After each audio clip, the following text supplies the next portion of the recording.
The origins of the Romanian rhythm squat was Istvan Javorek, and he used this in his Olympic weightlifters and his speed athletes to build reactive force and reactive speed, right? So basically what you're gonna do is we're gonna take a bar out like we're gonna do a high bar back squat.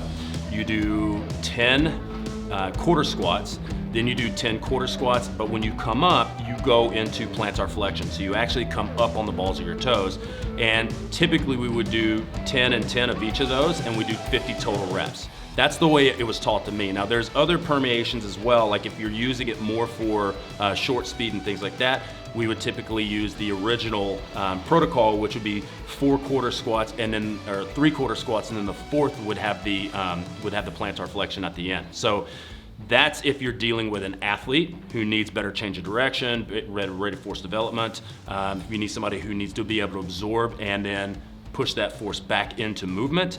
Now I've come up with another one that I like that's more for bodybuilders, because what I found by doing those Romanian rhythm squats is that they would wreak havoc on your VMO and wreak havoc on your glute medius.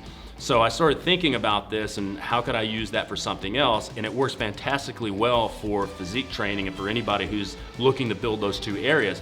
So when we do that, we use more of a hypertrophy specific style, and we don't do it fast. The Romanian rhythm squat should be fast and crisp, but if you're looking to build the VMO and build the glutes, then what we do is we do it really slow with tempo. So it might be 2 seconds down, 2 seconds up, and then you just grind through however many reps you're looking for. So if I'm wanting power, I'm gonna go less reps, more explosiveness. If I'm wanting hypertrophy, I'm gonna slow everything down, focus on control. Kind of, because if you have someone that needs to express power and speed over a long time domain, like if you have somebody who's running, say, a 400-meter sprint, okay, you're probably going to want to do a higher amount of reps.